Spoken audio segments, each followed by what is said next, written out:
Estamos aquí en la sesión de este mes de la UNAM Unlocked 18. En esta ocasión nos recibe la doctora Tila Pérez, que es coordinadora de las colecciones universitarias digitales. Ella es egresada de la Facultad de Ciencias, estudió el doctorado y su tema de trabajo es la taxonomía, la parasitología y la fauna. Aparte de que ha desempeñado varias otras posiciones en la administración como funcionaria académica, pero en este momento lo que queremos platicar con Tila es acerca de las colecciones digitales y de todo este movimiento que se ha despertado en el mundo y en particular en la UNAM, acerca de los acervos digitales, su clasificación, la organización de ellos, la misma taxonomía, pudiéramos usar el término, y la manera de acceder a estos materiales. Entonces, Rosario, si nos haces favor de empezar a preguntar y a iniciar la conversación con Tila y con Joaquín, que también nos acompaña. Sí, Joaquín él es biólogo, yo soy un biólogo, pero Joaquín es biólogo, él es egresado también de la Facultad de Ciencias acá en la UNAM, y él está a cargo él es coordinador técnico de aquí de la Coordinación de Colecciones Universitarias Digitales, donde está como responsable de coordinar los procesos de realización y documentación de la infraestructura tecnológica, la integración de colecciones y su publicación en el portal de datos abiertos de la UNAM, acerca de lo cual nos van a conversar. Entonces, muchas gracias por recibirnos aquí. Y bueno, la primera pregunta que tendríamos para poner en contexto, sobre todo pensando que este ciclo lo están viviendo no solamente miembros de la comunidad universitaria UNAM, sino de muchas otras instituciones y países. Entonces, justamente por eso nos gustaría que para quienes nos siguen más allá de las fronteras mexicanas, e incluso para los que no son de la UNAM también, nos hagan favor de explicarnos qué es el portal de datos abiertos en la UNAM, qué son las colecciones universitarias, cómo se vincula uno y otro, cómo funcionan y desde dónde se puede tener acceso a estos proyectos. Sí. Bueno, pues primero que nada quiero darles las gracias por esta invitación. Me da mucho gusto estar aquí con ustedes y tener oportunidad de participar en este espacio. Bueno, ¿qué es el portal de datos abiertos? El portal de datos abiertos es un punto de acceso en línea, ¿verdad? Donde se publica, ¿sí? Se consulta y se descargan los datos provenientes de las colecciones universitarias, ¿sí? Cuando decimos colecciones universitarias, nos estamos refiriendo a los acervos propiamente dichos, que son colecciones biológicas, colecciones fotográficas, de arte, paleontológicas, pero también nos estamos refiriendo a los datos provenientes de los proyectos de investigación. Ahora, este portal se alimenta de una plataforma que ya tiene nombre, lo llamamos Aurora, ¿sí? De la plataforma Aurora, que fue desarrollada aquí en la ciudad, ¿sí? Esta plataforma es un sistema interoperativo, ¿sí? Al que se pueden integrar los datos de las colecciones, que ya dije, de los acervos y de los proyectos, pero también se pueden integrar capas geoespaciales, ¿sí? Y objetos digitales, ¿sí? Como imágenes o documentos de cualquier clase. Entonces, al ser un portal de datos abiertos, los datos que están en este portal pues pueden ser usados, reutilizados y redistribuidos por cualquier persona, siempre y cuando se respeten los términos de uso del portal que se encuentran publicados en la página de inicio del portal, ¿sí? Ahora, ¿cómo funciona este portal? Bueno, la dirección, ¿sí? Me gustaría dárselas, es www.datosabiertos.unam.mx, ¿sí? Entonces, cuando ustedes escriben esta dirección, lo que encuentran, lo que responde en fracciones de segundo es el total, les dice lo que tiene el portal, o sea, el total de las bases de datos que se han integrado a este portal. Entonces, si ahorita nosotros lo consultáramos, pues nos va a dar un dato muy aproximado a 2 millones de registros. De registros. Ahora, además del número total de registros que tiene el portal, estos también desde la página de inicio están distribuidos en diversas agrupaciones. Están distribuidos por tema, están distribuidos por colección, o sea, por el nombre de la colección de la que provienen. ¿Sí? Por ejemplo, la colección paleontológica del Instituto de Geología. ¿Sí?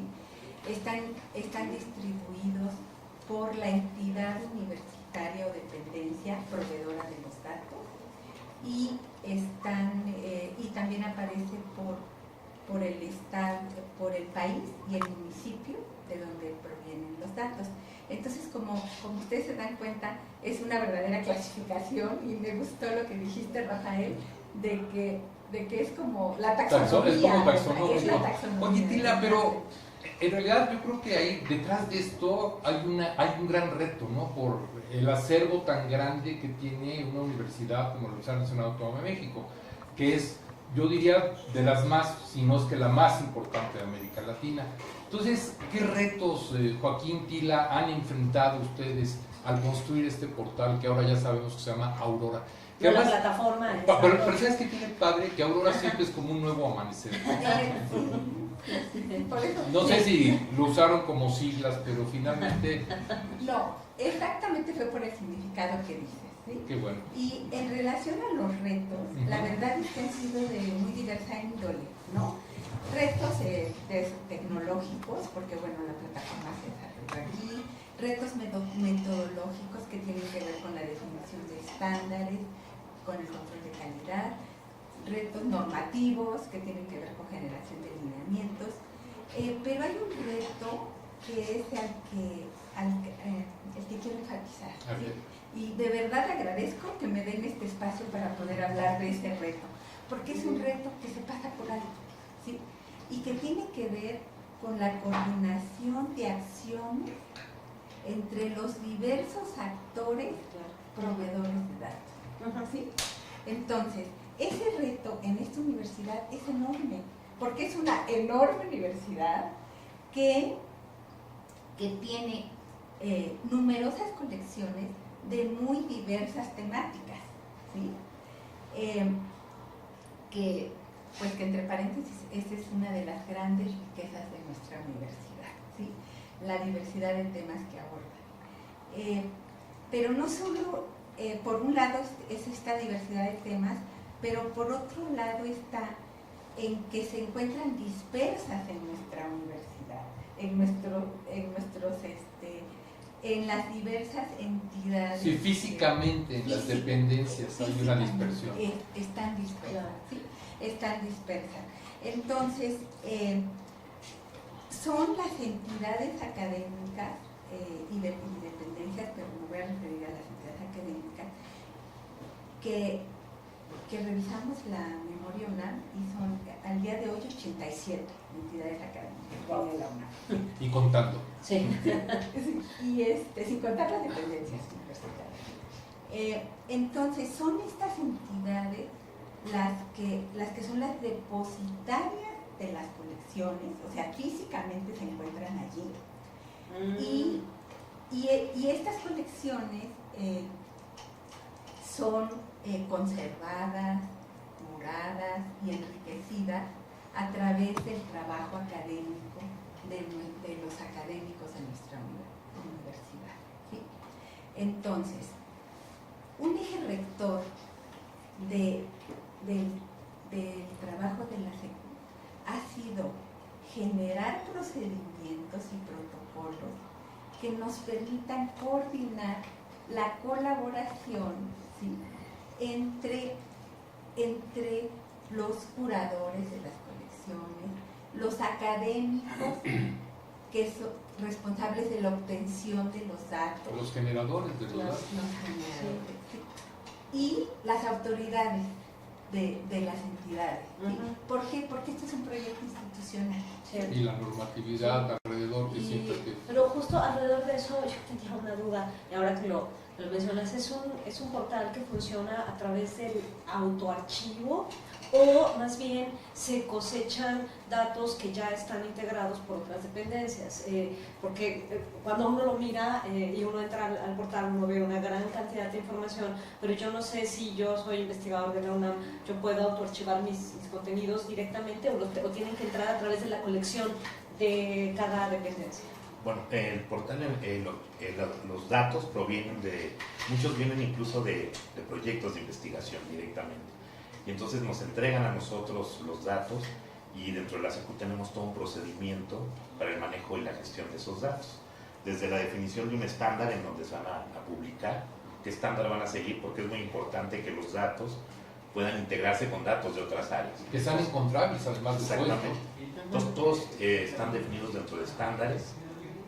Migramos los datos de ese estándar y luego hacemos un proceso muy estricto de control de calidad. Esto significa que se revisa sobre todo que los nombres o ciertos campos estén escritos de forma tal que puedan compartirse con otras colecciones. Eso lo hacemos siempre acompañados de los académicos responsables de los datos, pero todo este trabajo se realiza dentro de la coordinación hasta la publicación. Entonces no es un autoarchivo porque sí tiene todo un proceso de edición y de curación de contenidos dentro del portal, siempre acompañados por los académicos, y tampoco cosechamos por el mismo motivo, ¿no? Entonces más bien integramos. Ahora todo eso queda bien documentado para las actualizaciones. Estas colecciones o estos proyectos que nos proveen los datos están vivos, están generando información todo el tiempo. Y entonces cada periodo de tiempo reintegramos las actualizaciones siguiendo los pasos que habíamos hecho la vez anterior. Si volvemos tantito a la parte que estábamos de los retos y de las dificultades, creo que una cosa que nos gustaría que nos explicaras, Tila, es para los que no son UNAM, entender un poco la diferencia entre toda la UNAM en línea, la colección de acervos digitales, la red de acervos digitales, que en alguna otra ocasión hemos oído hablar de ella. Entonces, ¿cómo se vinculan o cuál es la interconexión entre ellos? Bueno, toda la UNAM en línea es un esfuerzo muy importante de nuestra universidad, ¿sí? Y es realmente el pronunciamiento de la UNAM a favor del acceso abierto, ¿sí? Ahora, este pronunciamiento viene siendo como el gran paraguas, ¿no?, de que la UNAM está a favor del acceso abierto, ¿sí? Entonces, dentro de este gran paraguas surge el portal de datos abiertos, pero generando su propia plataforma, su propia metodología, sus propios procedimientos y sus propios protocolos, ¿sí? Entonces, en ese mismo paraguas de toda la UNAM en línea, también podemos incluir a RadUNAM, ¿no?, como una red de repositorios digitales, ¿sí? Y podemos incluir que, o sea, cuando se hace ese pronunciamiento de acceso abierto, pues en la UNAM ya había iniciativas de diversos tipos, ya había plataformas que tienen recursos, ¿sí?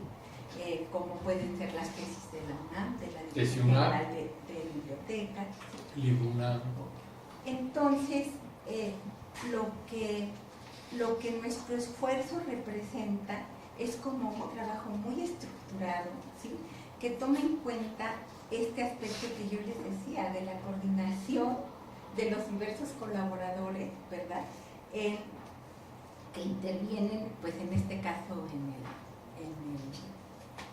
para la publicación de los datos de las colecciones universitarias como datos abiertos.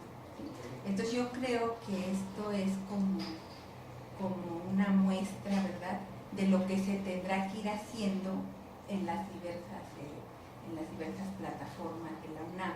Algunos ya lo tienen muy avanzado, otros los lineamientos no están claros, y pues vamos en ese Claro. en ese camino. Y un poco para entender, entonces, digamos, el proyecto de colecciones universitarias digitales, ¿es un repositorio o no es un repositorio? Es un repositorio, ¿no? Porque es que cuando dices que hay otros proyectos como los de las redes de repositorios, entonces la red de repositorios es una y otra cosa son colecciones digitales universitarias que también son un repositorio, pero tienen otra forma de operar, Sí. ¿no? Sí. Sí, el portal Sí. en sí, la plataforma Aurora puede funcionar como un repositorio.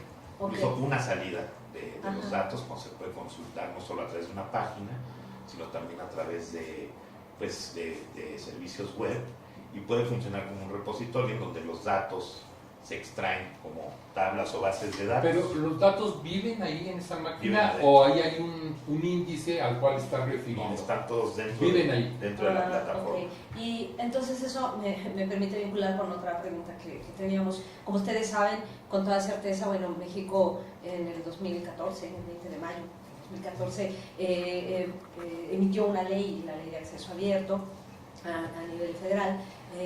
Y bueno, a partir de entonces todas las instituciones de educación superior tienen un poco este acompañamiento para el desarrollo de repositorios, solo que en la UNAM existen muchos repositorios. En este caso, digamos, las colecciones digitales, universitarias digitales funcionan, al menos operan como un repositorio, y entonces la pregunta sería, ¿cuál es el vínculo que hay entre este proyecto, el proyecto de colecciones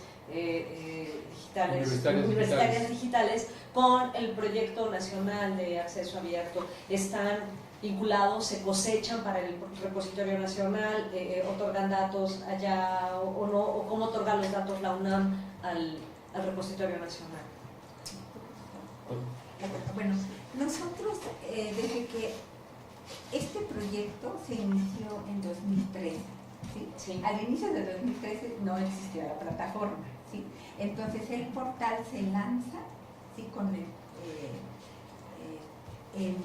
En marzo de 2015, ¿sí? Ajá. Entonces, desde que se inició el proyecto del desarrollo de la plataforma, de la integración de los datos, siguiendo pues nuestros protocolos de integración y de publicación, nosotros hemos estado alineados a la Ley de Acceso Abierto, a la Ley de Acceso Abierto de México, y también le hemos dado seguimiento, ¿sí? A todos los decretos que han salido en el diario oficial de la Federación con respecto a esta materia, ¿sí? Ahora, nosotros todavía no somos cosechados por el repositorio nacional, pero yo me pregunto, Joaquín, si el repositorio nacional está cosechando datos, del tipo de datos de los que nosotros estamos generando. Sí, el repositorio nacional, uno de los objetivos es no solo los artículos, sino también datos de investigación. Sí. Y en ese sentido, la plataforma Aurora funciona como un repositorio, como preguntaba. Puede conectarse al repositorio nacional y puede ser cosechado, puede cosechar los datos con los metadatos de las colecciones. Claro. Sí.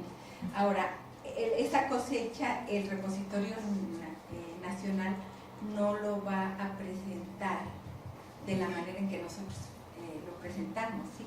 Porque nosotros lo presentamos a un nivel muy detallado, de que tenemos no solo presentamos la base de datos, ¿sí? Sino que al descargar, la base de datos se puede descargar, y nosotros tenemos publicada una ficha de cada registro, Entonces, el repositorio nacional todavía no nos cosecha porque todavía no hemos hecho esas interacciones, pero por ejemplo el portal de datos del gobierno, datos.gov, ya nos cosecha, y además, tenemos esta interoperabilidad que nos puede, ya nos cosecha. Creo que esa es una diferencia importante. Si bien desde fuera, cuando se cosecha el portal, se extraen conjuntos de datos, cuando se consulta el portal, el usuario puede crear sus propios conjuntos de datos, integrando diversas colecciones.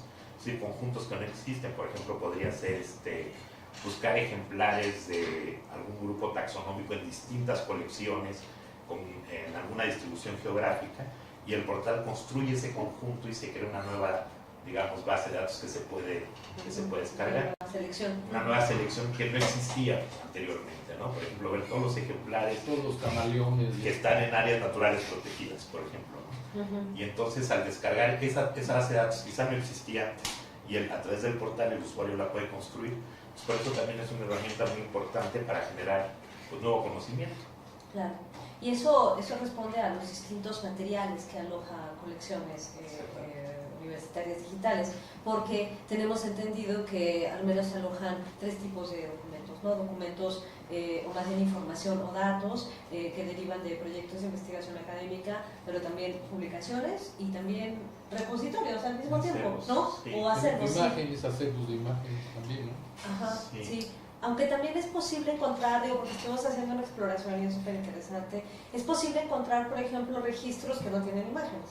Sí, en Ajá. 100 portales de datos. Y muchas veces Sí. los datos pueden ir acompañados de una Imagen, de o una no. imagen o no, no es necesario. Siempre lo que va a haber son los datos que se pueden descargar. Ajá. Nosotros aquí definimos, en realidad, definimos como colección un conjunto de datos, ¿no? De datos que están estructurados, que están agrupados, datos de hechos tangibles o intangibles, que están agrupados porque tienen un valor académico, histórico, cultural o incluso, bueno, básicamente, ¿no? Y esos datos pertenecen a la UNAM o la UNAM tiene los derechos para poder publicarlos. Entonces, básicamente se trata de un portal de datos.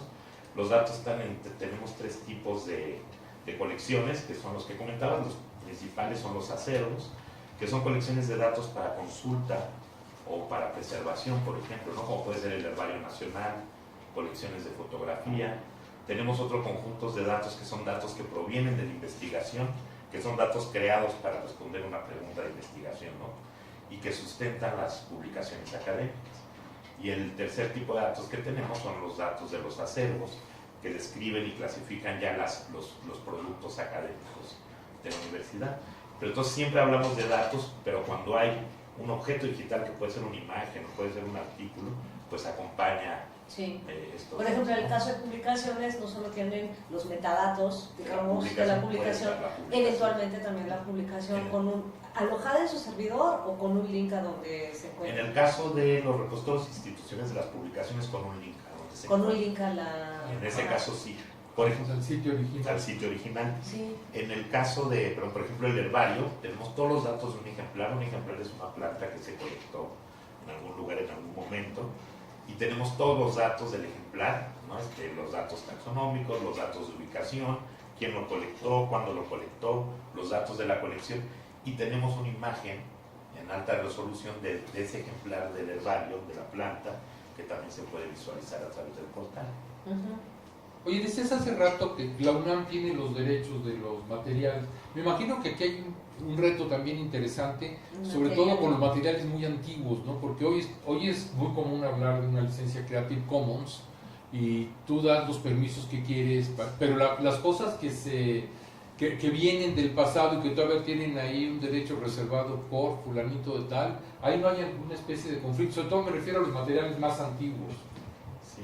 Bueno, en ese caso, en el portal, lo que publicamos, según nuestros lineamientos, todo tiene que ser producto o propiedad de la UNAM. Ajá. O que la UNAM tenga claramente los derechos para publicar esa información.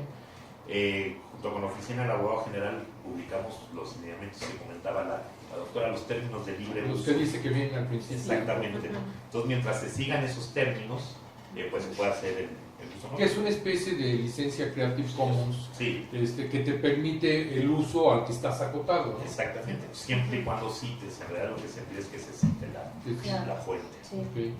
Porque también esa era, es que me parece un proyecto súper interesante cuando uno lo ve, y uno ve que hay un montón de datos, justamente, uno a veces no entiende exactamente cómo hacer, por ejemplo, estas colecciones a las que tú haces referencia, y justo por eso tenía yo esta otra pregunta. ¿Será que el portal de datos abiertos funciona como una suerte de repositorio federado de las distintas, digamos, como recursos de información que uno puede encontrar en la UNAM o no? Pues la cuestión es justamente como los datos provienen de proyectos de investigación, Entonces provienen de laboratorios, no de repositorios, ¿no? Entonces, en ese sentido... Es más parecido a ciencia abierta realmente, ¿no? Datos abiertos para apoyar el desarrollo de ciencia abierta. Pero ahí te metes en muchos temas muy interesantes. Por ejemplo, el asunto de las revistas científicas y la publicación de los artículos.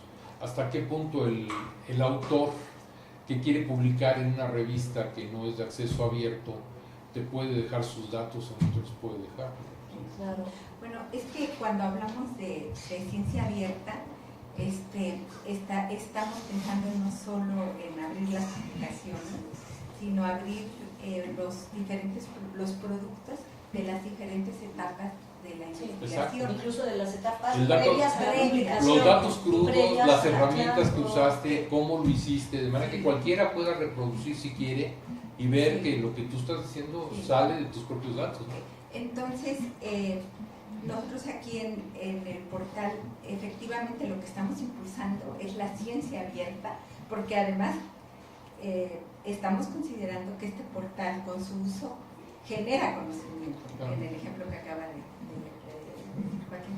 Entonces, al nosotros considerar los diferentes productos, ¿verdad? Estamos hablando de la obtención de los datos propiamente dicho, del análisis de los datos también que estén en la plataforma y ya de la comunicación de los resultados que son las publicaciones. Entonces, en obtención de los datos, por eso es que se llama de datos abiertos, porque cuando nosotros integramos un registro de una colección, esos son los datos, o sea, esa no es la publicación ni el análisis, nada más decir, este ejemplar pertenece a tal especie, o sea, producto del trabajo de un investigador. Bueno, el trabajo del investigador está entre que lo fue a colectar, ¿sí? Lo preparó, lo clasificó, lo identificó. Si no era una especie descrita, pues hará la publicación para describir la especie nueva, ¿sí? Y ese registro tiene todos esos datos, más aparte los datos de localidad, ¿sí? Que son fundamentales actualmente para hacer mapas de patrones de distribución de la biodiversidad, y también tiene datos del colector, ¿sí? Entonces, allí lo que nosotros estamos poniendo son datos primarios de investigación, ¿sí? Ni siquiera es el análisis. Ya si alguien pregunta cuáles son los moluscos, los registros de moluscos que puede obtener de este portal, ¿sí? Este es un ejemplo que nos gusta dar, porque lo que el usuario va a encontrar es los registros de la colección de moluscos del Instituto de Biología, los registros de la colección de moluscos de Ciencias del Mar y los registros de moluscos de la colección paleontológica de Geología. Y entonces el usuario en un solo sitio adquiere toda esta información, ¿sí? Y ella puede decidir qué hace con ella. Puede descargar estos datos, ¿sí? Y incorporarlos a un mapa, ¿no? Y el mapa puede ser de escenarios de cambio climático global, que ese mapa en particular proviene del Centro de Ciencias de la Atmósfera. Entonces, lo que el portal está haciendo es los productos de la investigación primarios, ¿sí? Poniéndolos al acceso de cualquier persona. Sí, generar líneas de investigación transversales también. No, bueno, y también ahorrar información, o sea, aprovechar va a ser mucho más eficiente la inversión en investigación, para que no tenga yo que volver a colectar todos los moluscos, ¿no? Que ya estaban colectados desde antes. Oye, y ahí se me ocurre también, Rosario, la UNAM, por supuesto, que es el paraíso para este tipo de cosas, ¿no? Claro, porque sí. puedes ver las cosas, como decías tú, desde Ciencias del Mar y Limnología, las puedes ver desde el Instituto de Biología, la Facultad de Ciencias o incluso la FES Iztacala, que también tiene la carrera de Biología. O sea, pero además de eso, la UNAM forma parte de un ecosistema más grande, que es la ciencia universal, digamos, ¿no? Y esto me recuerda la entrevista que tuvimos la vez pasada con la gente de Colombia, que también tienen un proyecto de biodiversidad Y ahí una de las cosas que les queríamos preguntar es si nos estamos conectando a ese nivel, porque además este Global Biodiversity Information Facility, con el que ellos trabajan, tiene una representación en México, ¿no? Yo me metí ahí a curiosear y me pareció muy interesante lo que están haciendo estas personas aquí en México, y me surge la duda, ¿qué tanto estamos como Universidad Nacional trabajando? Claro, porque uno lo mira y son cosas súper interesantes. Nos comentaban de la Fundación Carisma, justamente que ellos lo que hicieron fue acompañarlos para el desarrollo de protocolos de acceso abierto para el uso de licencias Creative Commons en un portal que se llama SIB, es el Sistema de Información Biológica de Colombia, y que tienen todas estas estructuras de metadatos compartidas y vinculadas, por ejemplo, con programas como el Global Biodiversity Information Facility o algunos otros, un proyecto australiano interesante. Y cuando nosotros veíamos que justamente colecciones universitarias digitales tienen una estructura muy similar a este otro,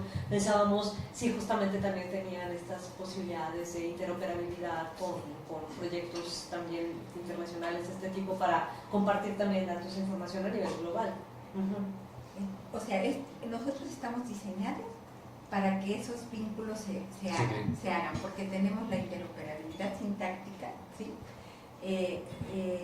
Y tenemos la interoperabilidad semántica que tiene que ver con estándar, ¿no? En este momento todavía no estamos conectados con GBIF, y a pesar de que lo conocemos el proyecto a fondo. Y la razón principal es que les dije que el portal se lanzó en 2015, ¿verdad? Sí. La razón principal es que nosotros ahorita estamos enfocados a dos cosas. Uno, a incrementar nuestros acervos, porque lo que ahorita tiene el portal, a pesar de que son 2 millones de registros, es solamente la punta del iceberg de lo que son las colecciones universitarias, ¿sí? Esa penita es la punta del iceberg, ¿sí? Segundo, porque también no nada más tenemos que ver con cosas de biodiversidad, ¿sí?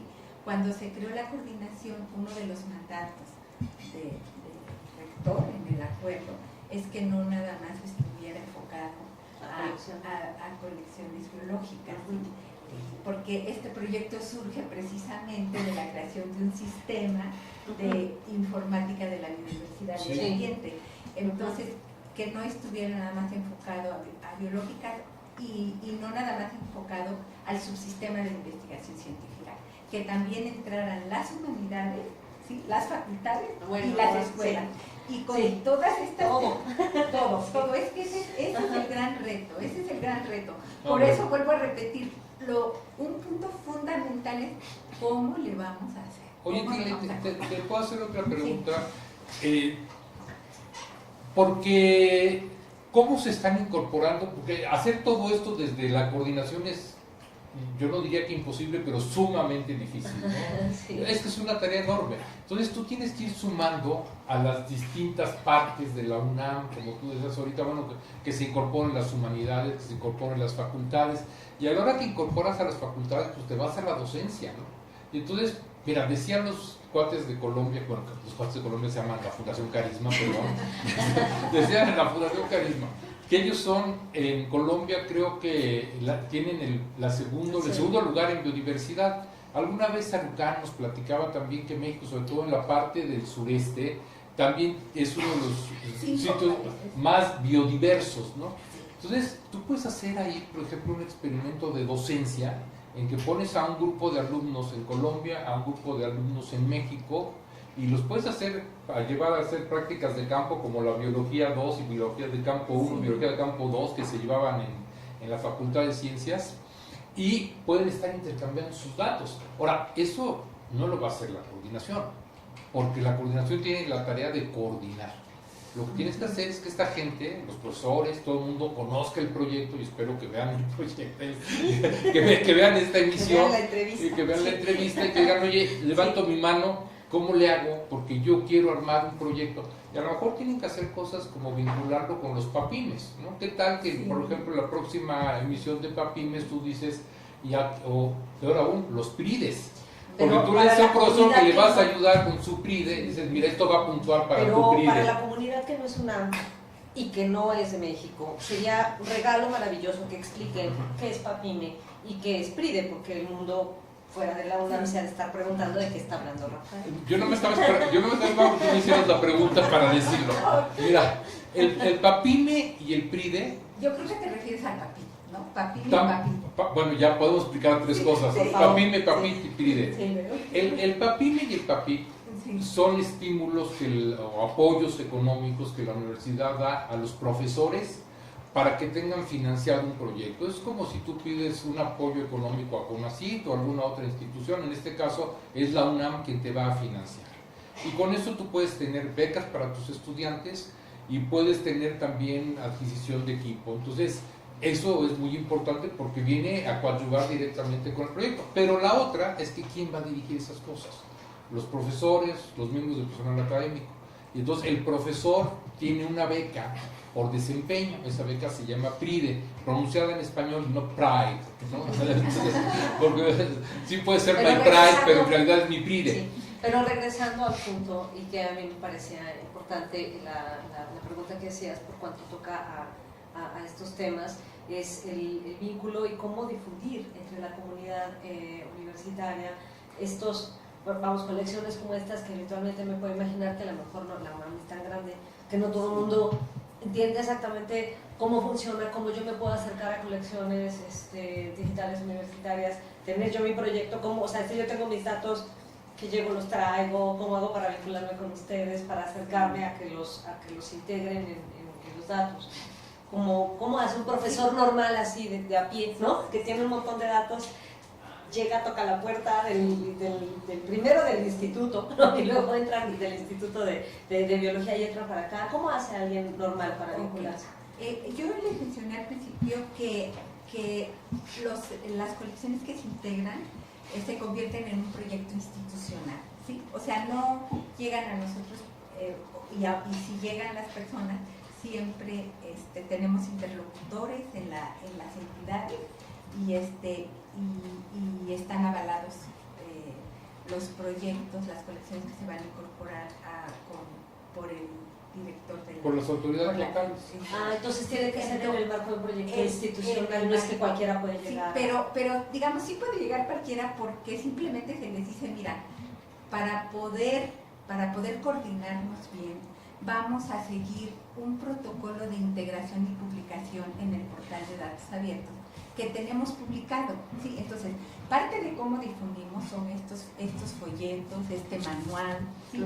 O sea, tenemos... ¿Todo esto está en línea?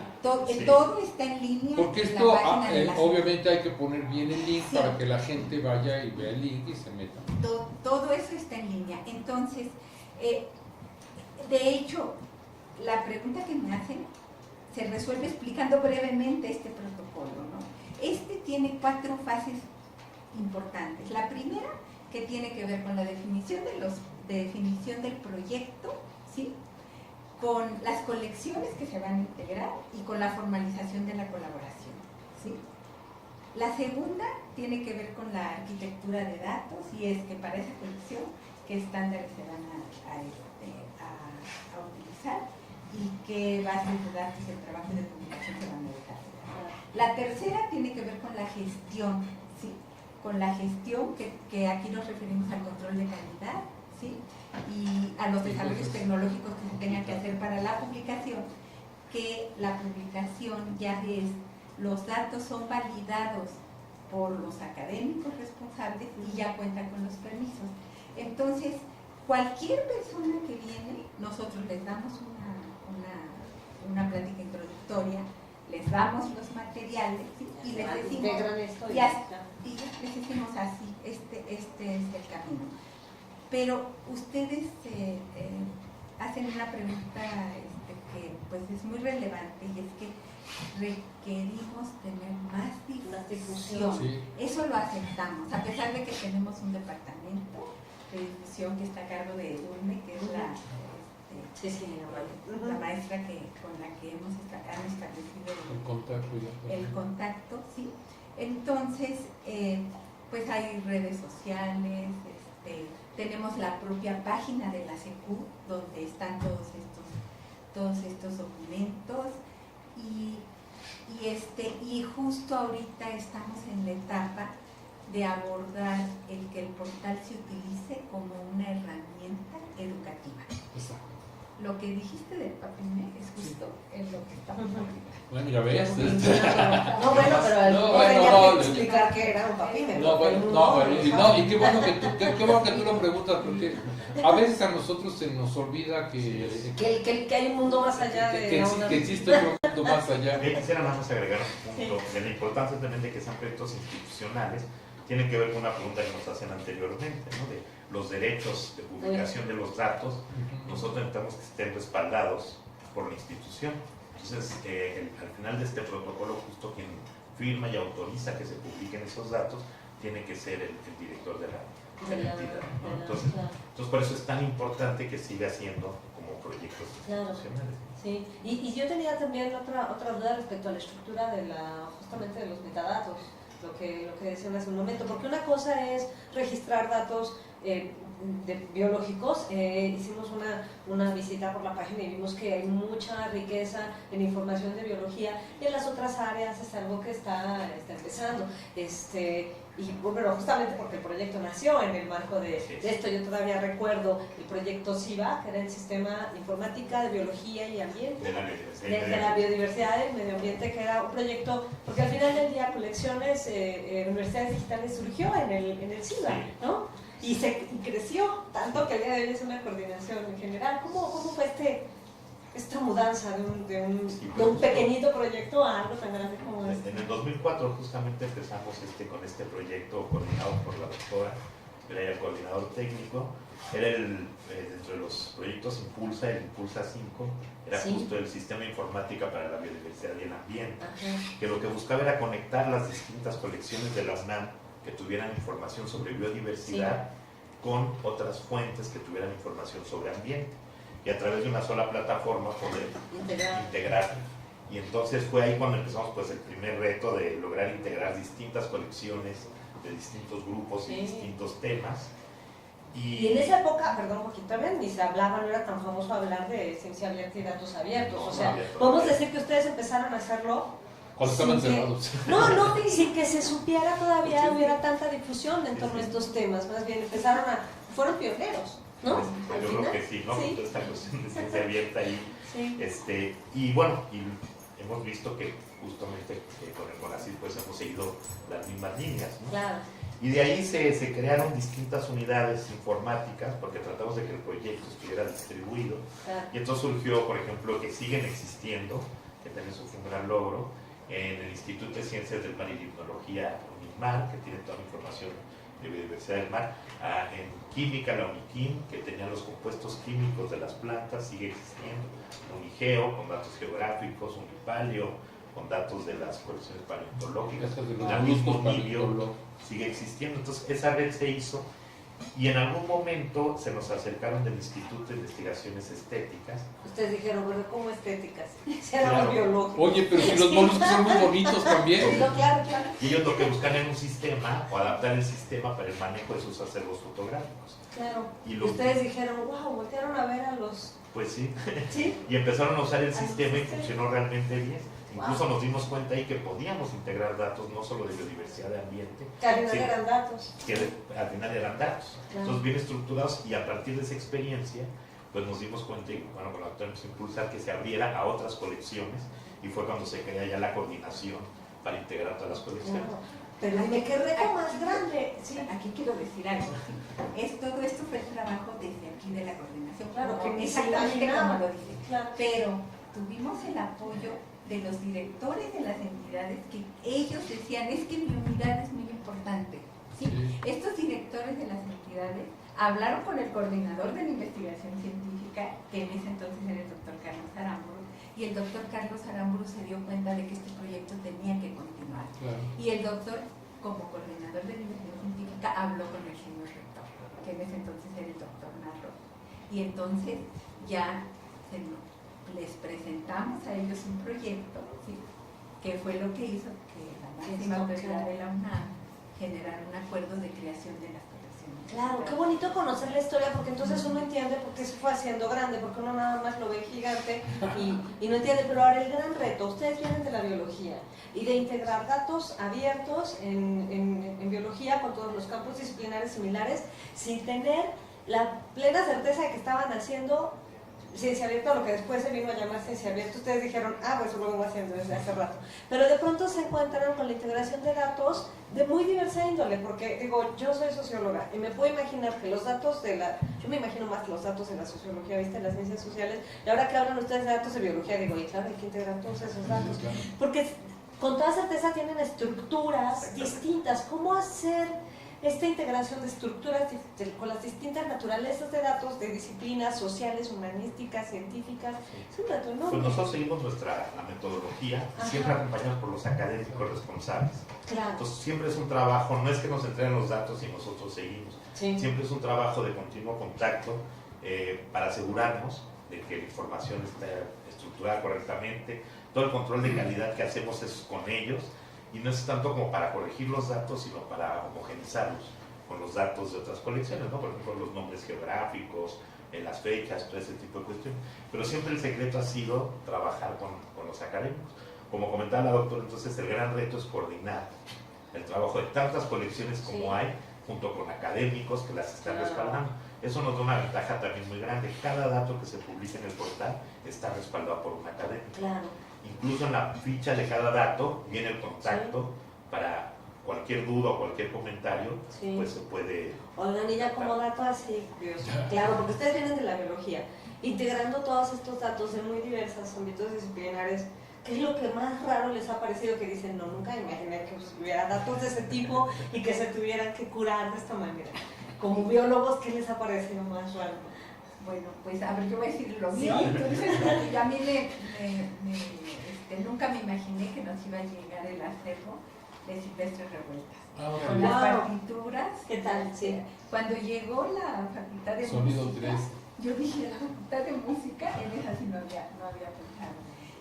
Y claro, no sé tú. Pues también ese me parece de los de los que más llaman la atención. O por ejemplo, datos. Ha sido muy interesante ver que tenemos, por ejemplo, de ciencias de la atmósfera, tenemos datos o mapas de escenarios de cambio climático, y ahora estamos trabajando con un proyecto que con polen están identificando qué vegetación había en otras épocas, y a partir de la vegetación, cuál era el clima pasado. Entonces de pronto ver que en el portal hay datos de clima futuro y datos de clima pasado, de colecciones totalmente distintas que se pueden integrar justo por el manejo de estándares. Claro.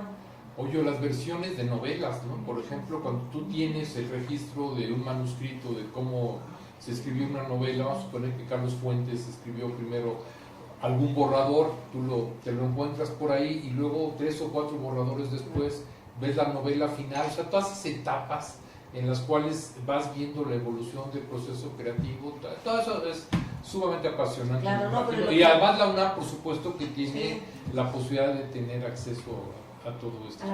Oye, para terminar, porque habíamos dicho media hora, ya nos pasamos un rato. Yo nada más quisiera hacer primero un reconocimiento y agradecer, y creo que la Facultad de Ciencias ha hecho aportaciones fuera de lo que esperarías estrictamente que fuera el campo, por ejemplo, biológico, como aquí. Y ahorita me acuerdo de nuestros amigos de Microcine, ¿no? Como Iván Trujillo, que también fue un grupo que empezó a hacer filmaciones de cosas biológicas, y ahora Iván Trujillo es el encargado del Festival de Cine de Guadalajara. Hay nada más como aportación de la Facultad de Ciencias. Un ejemplo de multi-intertransdisciplina, ¿verdad? Pues no sé, Rosario, si quieres decir algo más. No, nada, yo de verdad estoy muy contenta y agradecida de tener la oportunidad de conocer a los actores directamente. Uno a veces entra a una página, pero no sabe todo lo que hay detrás. Tenía la gran fortuna de conocer el CIBA desde antes, pero ahora que veo todo lo que ha crecido, la verdad, estoy muy sorprendida y muy agradecida de que todo esto se desarrolle en una de las universidades más importantes de México, que es la UNAM. De verdad, muchísimas gracias.